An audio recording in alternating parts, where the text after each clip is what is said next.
दोस्तों, यह बौने कद के महाबली डॉक्टर चंद्र त्रिखा का लेख है। और भैया, अभी हमला लड़ाई चल रहा है विश्व में, ईरान और इजराइल का, और उसमें बीच में अमेरिका भी कूद चुका है। ये हम सब लोग समाचारों में देश दुनिया सब जान रहे हैं, देख रहे हैं। और भैया, लड़ाई का अंत तो होता ही है। लड़ाई में नरसंहार होता है लोगों को, बच्चे, बूढ़े, महिला, औरतों को भैया काफ़ी कष्ट उठाना पड़ता है। खाने पीने की तंगी हो जाती है, और भैया रोजगार भी ख़त्म हो जाता है, और शांति अशांति फैल जाती है। तो भैया, देशों में सब अपने अपनी दादागिरी भी चला रहे हैं। अमेरिका का काम है अपने हथियार बेचना। और भैया, लड़ाई झगड़ा ये आपसी घरों में भी होती है, देशों में भी होती है। तो ये बौने कद के महाबली, तो कुछ जानकारी है। डॉक्टर चंद्र तिखा का लेख है जो पंजाब केसरी अखबार में आया है। तो हम मेरे को अच्छा लगा, तो मेरा वो लगा कि लोगों को ये जानकारी भी दी जाए, क्योंकि सारी जानकारी किसी को एक किताब से नहीं मिल सकती। कहीं कहीं से जानकारी लोग उठा के शेयर भी करते हैं, और अच्छा लगे तो भैया अच्छी बात है। तो Amanullah Ali, Khomeini, Putin, Netanyahu, America, महाबली, ट्रंप, इन सभी में से किसी भी मानवीय मूल्यों की संवेदनशीलता, कल्चर, सभ्य समाज के तकाजे, इन बातों से कुछ लेना देना नहीं है। इन सबको लगता है कि महाबली है, अपराज्य है, अमर है, अजर है। मगर सबका अतीत अदना सा रहा है। खुमैनी के पूर्वज भारतीय नगर बाराबंकी के मौलवी परिवार से संबंध रखते हैं। एक बार मक्का मदीने गए थे, वहीं से लौटते हुए ईरान हो गए। खुमैनी नामक शहर में बस गए थे। तब से बाराबंकी का यह मौलवी परिवार सुर्खियों में आने लगा था। शुरुआती दौर में वह स्वयं सार्वजनिक रूप से कबूल कर चुके हैं कि वह न तो इस्लामी सिद्धांतों के बहुत बड़े विद्वान हैं, और न ही पर्याप्त रूप से ईरान के बहुत योग्य सेमिनेरियन ही है। मगर जब ईरान के शहंशाह आर्य मेहर रजा पहलवी के विरुद्ध जन विद्रोह हुआ, तो वर्ष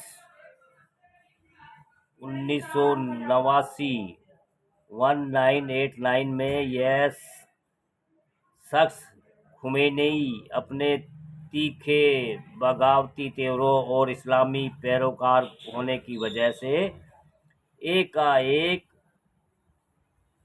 प्रथम पंक्ति में खड़ा हो गया, और तब से लेकर अब तक इस शख्स को पहली पंक्ति से हटाने वाली कोई चुनौती नहीं मिली। रूसी राष्ट्रपति का अतीत भी कोई विशेष उजला नहीं रहा। रूस में ज़ारशाही के खिलाफ विद्रोह के दिनों में उनका जन्म एक ऐसे ट्रक में हुआ था जिसमें युद्ध भूमि से मृत्यु की लाशों व गंभीर रूप से घायल लोगों को लाया जा रहा था। शवों के बीच उसकी घायल मां ने जिस बच्चे को जन्म दिया था, उसे जन्म घुट्टी के रूप में ही चीख पुकार का माहौल मिला। बाद में उसकी परवरिश भी वैसे ही माहौल में हुई। टॉलस्टॉय, गोर्गी, तुर्गेनेव और दोस्तोयेवस्की के देशों का यह मामूली फौजी धीरे धीरे अपने देश के गुप्तचर संगठन का मुखिया बन गया, और फिर देश का मुखिया बनने के बाद अपनी सत्ता को अक्षुण्ण बनाए रखने के लिए उसने अपने एक एक विरोधी को मरवा मारा या मरवा डाला। अब उसे फिलहाल कोई चुनौती नहीं है, मगर छोटे से देश यूक्रेन से उलझा तो पता चला कि वह भी विश्व विजेता नहीं है। यूक्रेन में एक एक बड़े अस्पताल व एक एक विश्वविद्यालय को भले ही पुतिन ने नेस्तनाबूद कर डाला, मगर यूक्रेन के जेलेंस्की के हौसले के आगे पुतिन की दाल अभी नहीं गल पा रही है। यूक्रेन भी कभी रूस के पुराने अवतार सोवियत संघ का ही एक हिस्सा था, मगर अब वही देश सबसे बड़ी चुनौती है। यही स्थिति नेतन्याहू की है।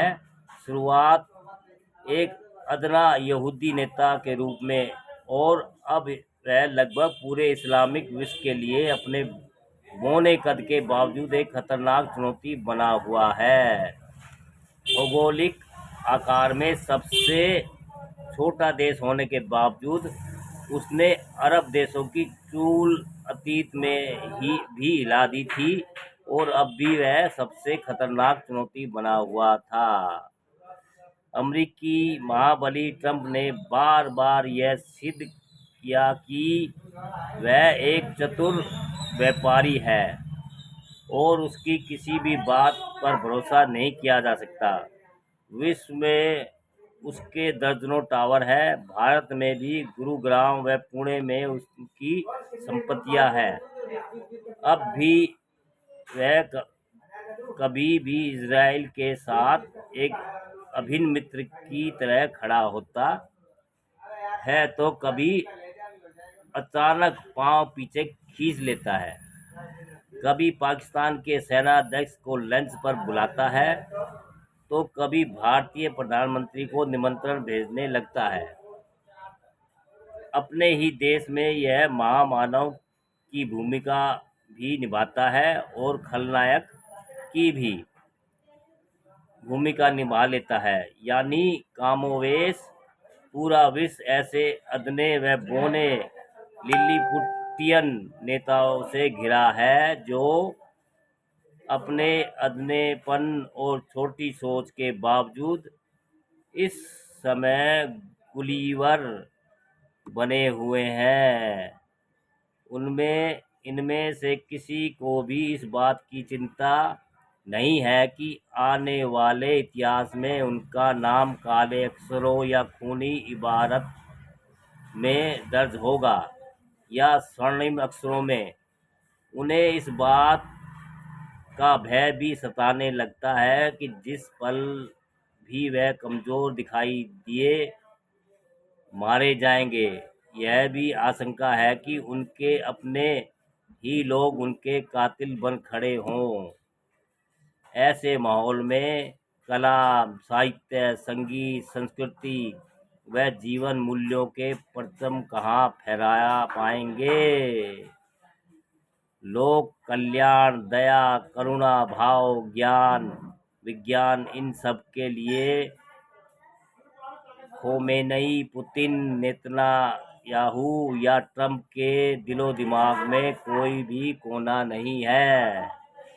हम भारत के लोग इन अर्थों में भाग्यशाली हैं कि अपने संस्कारों, कलाओं व करुणा के ज्योति पुंजों को याद तो कर लेते हैं, मगर चुनौतियां, शोरगुल और अनैतिक आचरण व कड़ुआहटें हमारे यहाँ भी कम नहीं है। कभी कभी हम भी खोमेनी, पुतिन और नेतन्याहू, ट्रंप की नकलें उतारने लगते हैं, मगर हमारे अतीत के संस्कारों की जड़ें इतनी गहरी है कि हम ज़्यादा समय भटकाव में नहीं आ सकते। हमारे लिए पर्यावरण, प्रगति, विकास व ज्ञान विज्ञान की बातें भी कम महत्वपूर्ण नहीं है, मगर वर्तमान स्थिति संस्कृति के प्रदूषण से हम कहाँ तक व कब तक बच पाएंगे। यही अब यही अभी स्पष्ट है कि हमें मौजूदा विश्व संस्कृति में थोड़ा हटकर भी चलना होगा, बचकर भी। इसके लिए सबसे पहली चुनौती पड़ोस से इन्हीं सुखद आवाज़ों की है।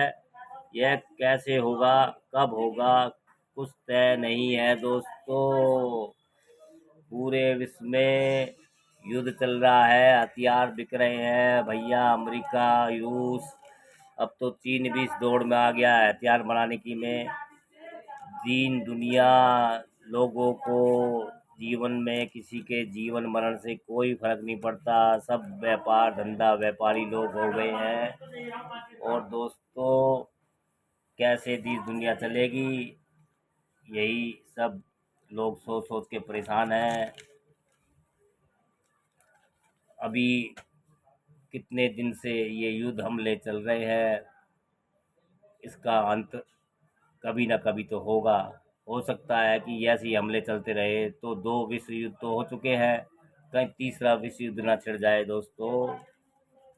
अच्छी जानकारी है। कैसी जानकारी लगी आपको? अच्छी लगे तो लाइक कीजिए, कमेंट कीजिए, शेयर कीजिए अपने दोस्तों को, रिश्तेदारों को, भाई बंधुओं को दोस्तों।